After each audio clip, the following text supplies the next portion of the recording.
Thanks so much, Tom. I'm so grateful to the organizers for selecting me to speak.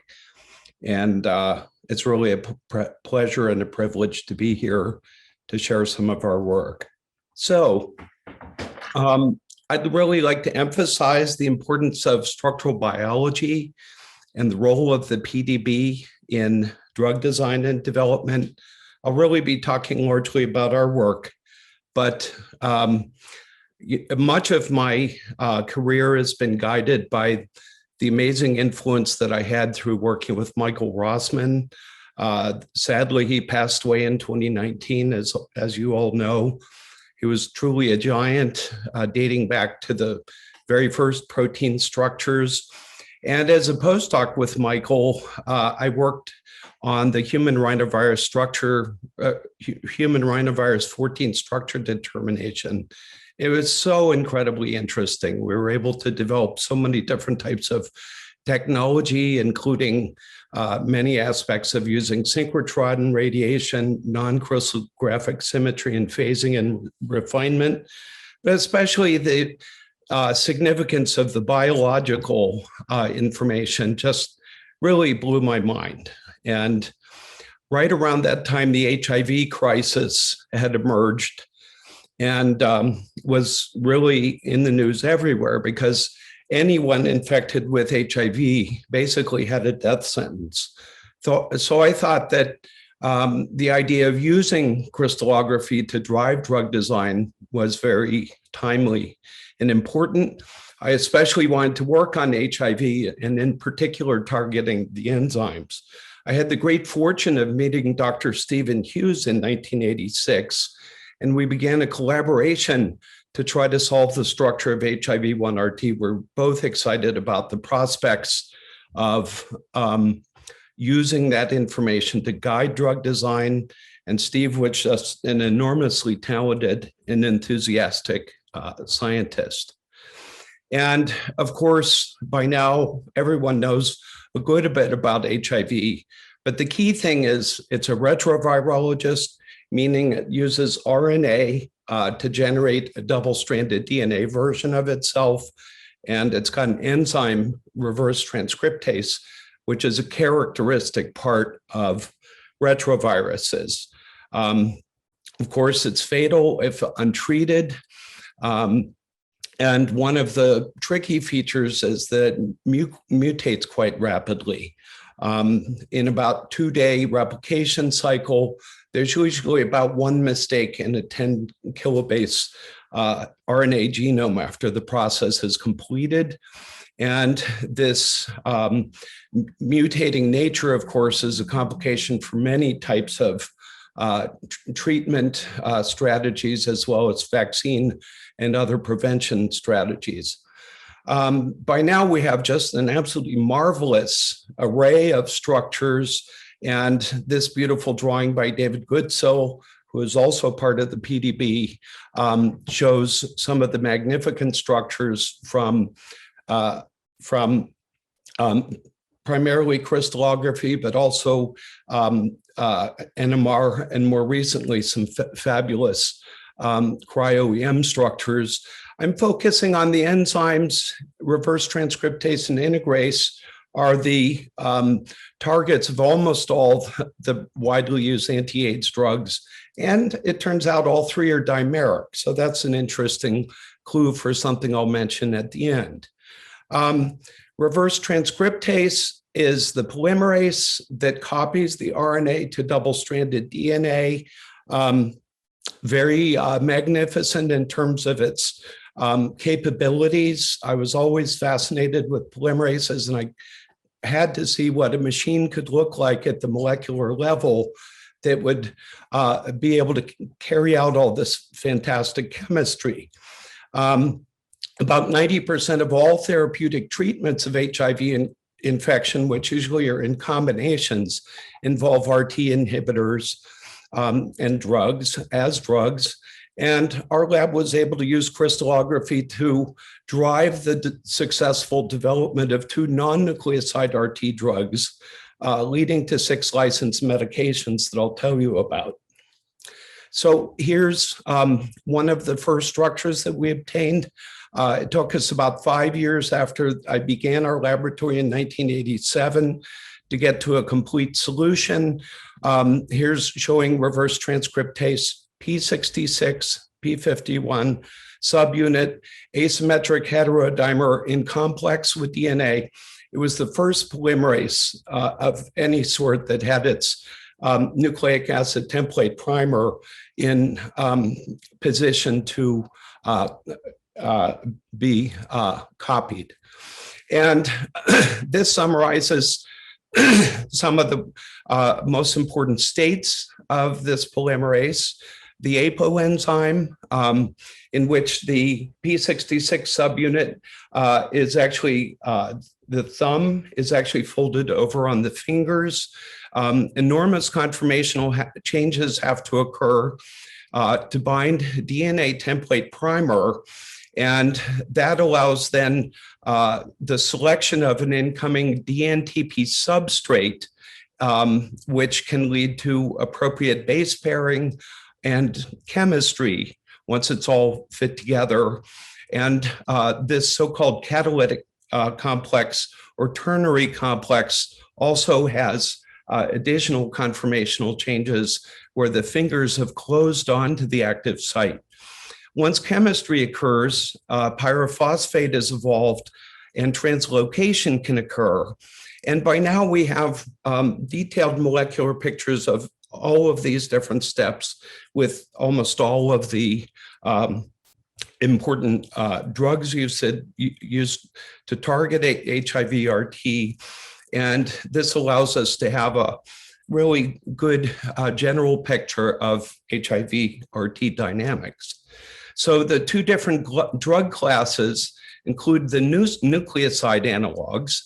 They bind at the polymerase active site, and they include AZT, which was the first drug approved for treating HIV infection, all the way through to 3TC, tenofovir, and FTC. These latter two are the most commonly used now in most drug combinations. And in fact, they are usually chain terminators because they block extension lacking a 3' hydroxyl on their ribose ring. And then there's the class of non-nucleoside RT inhibitors that I'll tell you more about. There's 6 approved drugs of this type, and they bind to a hydrophobic pocket right next to the polymerase active site. It's got very fascinating features. And as well as work on drug design and the beautiful machine, mechanisms of HIV reverse transcriptase. We've also looked into the detailed molecular mechanisms of drug resistance. And this just summarizes the locations of resistance mutations that decrease sensitivity to either the NNRTIs or the nucleoside analog reverse transcriptase inhibitors. And that information, of course, is very important for trying to design drugs that work very well against the drug-resistant mutants. And so these NNRTIs, or non-nucleoside RT inhibitors, are really beautiful classic drug prototypes.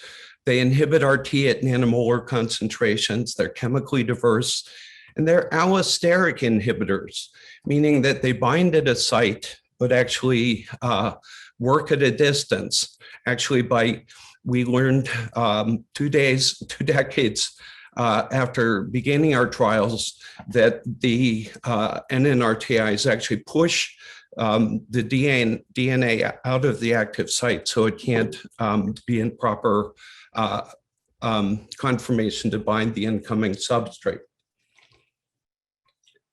And as I said, there are 6 approved NNRTI drugs, including etravirine and rilpivirine, which I will tell you about.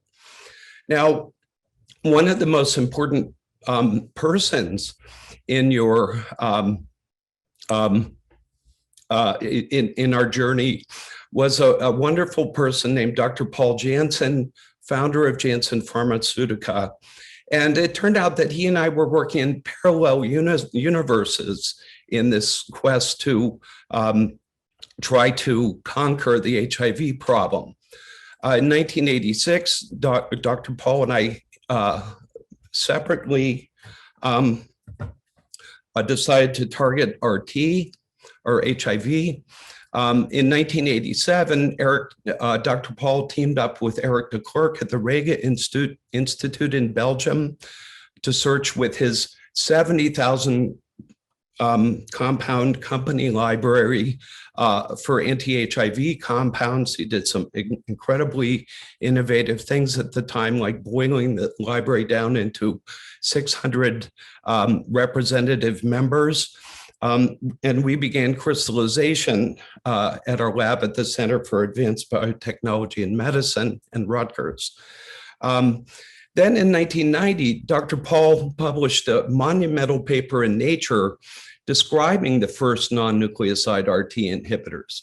Well, we were pretty blown away in my lab by the implications of this and thought that it could actually be very helpful for our work. We had some crystals, but they were usually very recalcitrant. It was a large complex enzyme. And so I wrote Dr. Paul. I was an unknown assistant professor in New Jersey, but I suggested that we might be able to work together. We could help his work through systematic design suggestions, and his work might help us get crystals. Well, what do you expect to hear? Maybe no answer. The answer is no. Incredibly, I received a fax asking when would be the earliest that I could come over to Belgium and meet with him and his team.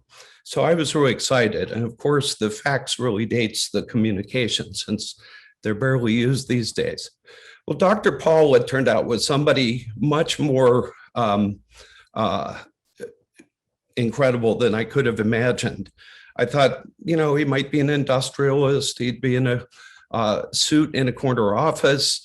But in fact, he was deeply involved in every aspect of his company's discovery.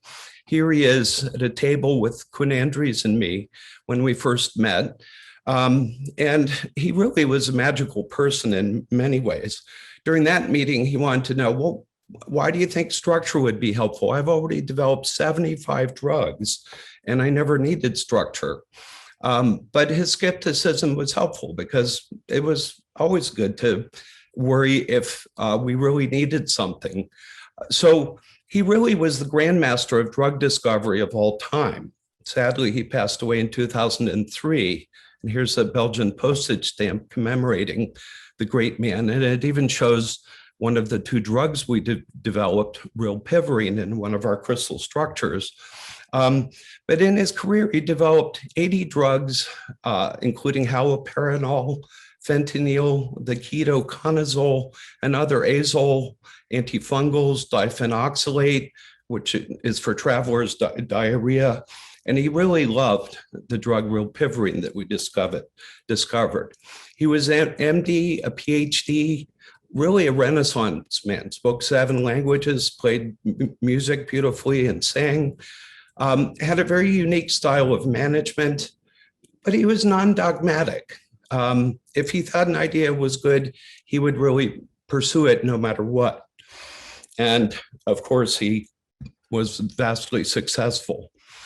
His company even now is making some of the vaccines that we're using to block further COVID-19 spread. So in the early 90s, as we were beginning to solve structures with his compounds, this is showing a gallery that Zhanping Ding and Kalyan Das solved. And in fact, these diagrams show you how unusual these very different structures actually fit into a similar kind of pocket in the enzyme, including the structure with nevirapine, which had come from the Stites group. And so we could see that there was a common binding mode that resembled a butterfly. We also saw at that time that the pocket into which these compounds fit actually was completely closed prior to the insertion of the drug, because these green side chains are from the APO enzyme or the DNA bound complex, whereas these tyrosines and this tryptophan had to really get displaced quite a long way, meaning that this large pocket just didn't exist. And it really emphasizes how you have to know the structure with the bound inhibitors to guide design, otherwise it would have been absurd. So what are some of the ground rules that we had in trying to develop drugs that would be really robust and effective for a long time? Well, they have to work against all the common variants. They have to have excellent pharmacokinetics, ideally, so they could be oral drugs. They had to be relatively non-toxic. And also, ideally, Dr. Paul wanted compounds that were very inexpensive to make for global utility. This kind of summarizes what the overall project was about. They had compounds that showed promising antiviral activity. Our crystallographic structures drove modeling and design at his eventual Center for Molecular Design that he established, because he was so excited about the three-dimensional structure and how that guided design. He went from being a skeptic to a total enthusiast, a wonderful experience for him being such a close friend. It was a multidisciplinary effort, not only involving his company, but also a company called Tebotech, which was an offshoot that did the antiviral screening and eventual clinical trials. And so this cycle was repeated, and I refer to the whole concept as 3D structure-activity relationships.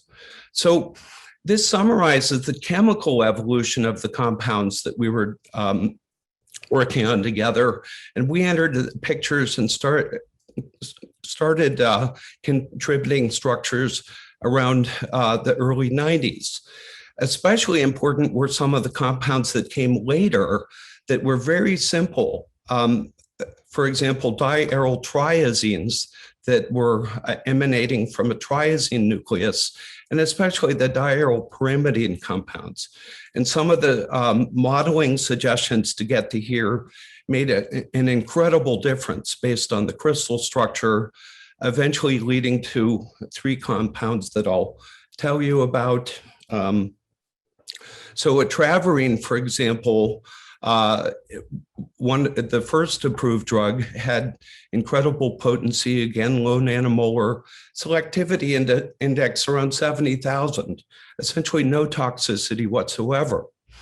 Some of Kalyan Das's crystal structures during this evolutionary process are shown here. One of the really fascinating things you can see is that even though the compounds have this common nucleus, they can change their shape and their position. And this led us to, Kalyan really crystallized some thinking that we had been doing over the recent years and suggested what's called the strategic flexibility hypothesis, in which compounds can wiggle and jiggle and basically be conformationally adaptable, either to swivel out of the way of possible mutations that cause steric hindrance, or even move out of the way if they're compact. And this structural adaptability for overcoming drug resistance is really very complementary in design and concept with what Celia Schiffer has suggested as the molecular envelope concept.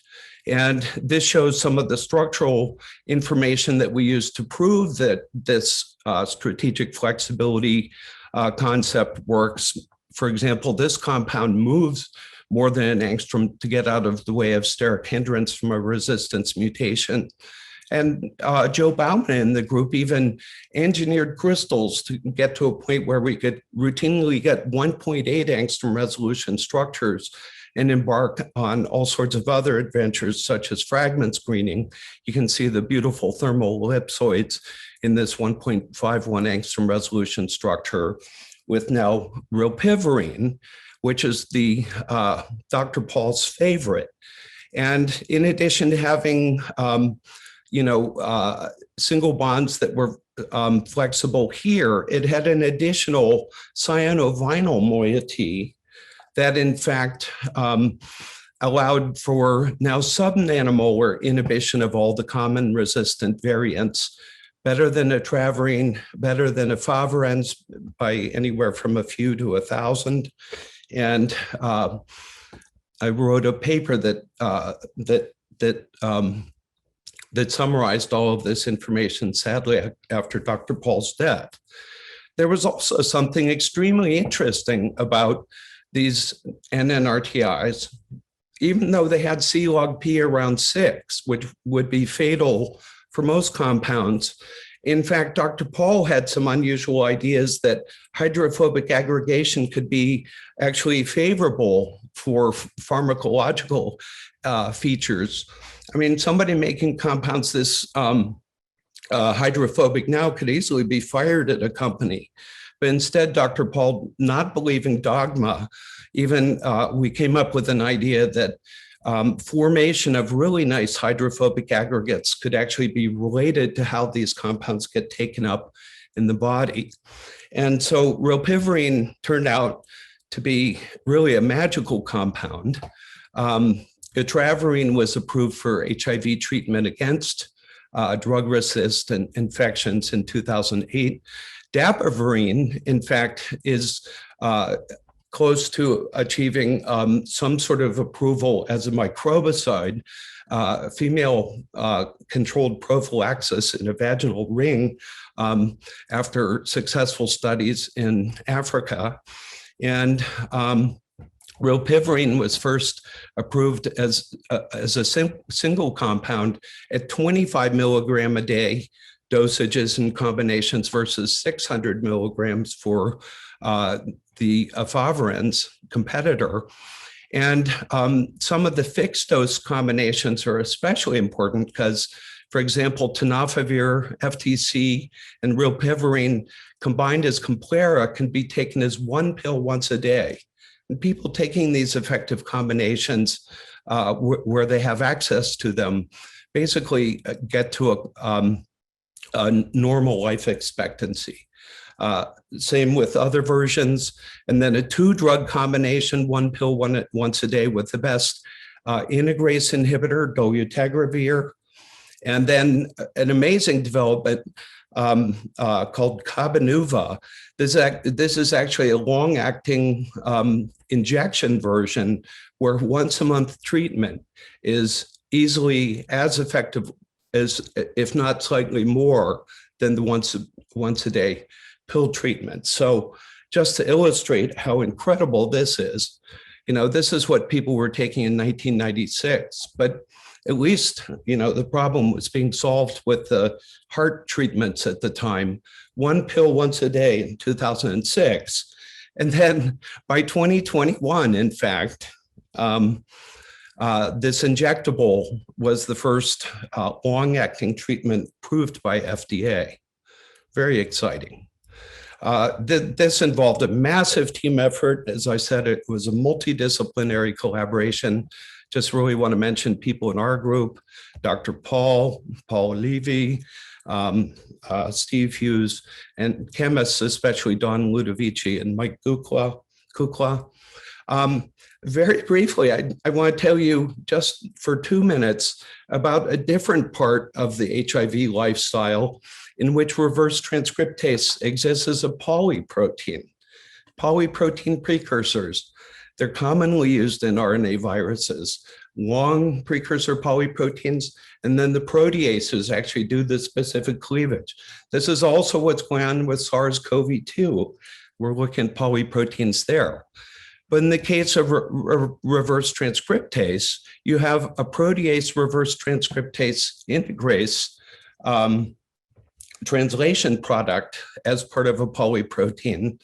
And working with Dimitri Liumkis at Salk, in California, Salk Institute, we've been able to get good cryo-EM pictures, in this case, to 3.5 angstroms resolution. And amazingly, in the structure of the polyprotein dimer, it exists as a dimer, we were able to purify and express this material for the first time in any sizable amounts. Basically, it has the same appearance as the P66, P51 heterodimer, meaning that this strangely folded beast actually comes from earlier in the assembly and maturation process. And so anyway, this is an exciting story that we're close to submitting, but it shows you the way that some of these proteins can have different moonlighting functions. There are many aspects of the polyproteins, and we suspect also for SARS-CoV-2 that have functions beyond the mature enzyme. These are three posters shown by my wonderful students, Natalie Lasada, Ashima Chopra, and Ruchi Yadav, talking about really novel RT inhibitors, crystallographic fragment screening with a novel HALO library of small halogenated fragments, and then Ruchi with some of our work on SARS-CoV-2 proteins and polyproteins. And here's a gallery of my most recent team. I've mentioned a number of the individuals, but they all deserve a lot of credit. And just wanted to leave you with an image of Sir Tom and Michael, two of my great friends and mentors in life. And thank you so much for your attention and this fantastic opportunity. I love all the meeting presentations, talks, and especially the significance of this incredible database, the PDB. Thank you so much, Eddy, for your wonderful talk. We have time, I think, for just one question. And this is from Mahmoud Dalhat. And the question is, fascinating presentation. Since HIV have multiple subtypes, making it one of the most difficult to treat disease, what are the modalities to use in ensuring a more efficient anti-HIV drug and hence permanent cure for AIDS? Well, that is such a good question. Mahmoud, what I have to say is that in 1986, when I began, in 1985 and 86, when I began to be involved in discussions about HIV and therapeutic intervention, Bob Gallo and all the knowers, everyone thought, okay, we're only a year away from a vaccine. Well, unfortunately, that was 36 years ago. And we haven't progressed very far with vaccines, but with drugs, it's been phenomenal. Somehow we have to get treatment to everyone. We have to deal with all the different types in terms of drug spectrum. It's extremely difficult. But one of the beautiful things that our government has done is to provide drug treatment to something like 15 million people outside of the US, which is such a wonderful way that we can be helping to save lives through all of this scientific and humanitarian effort. Well, thank you very much again, Eddy, for a fabulous talk. And I just want to mention that we have almost 400 attendees for this talk. So I think that just shows how fascinating your work is and how far the PDB has come in 50 years. Thanks so much. Really an inspiration to me.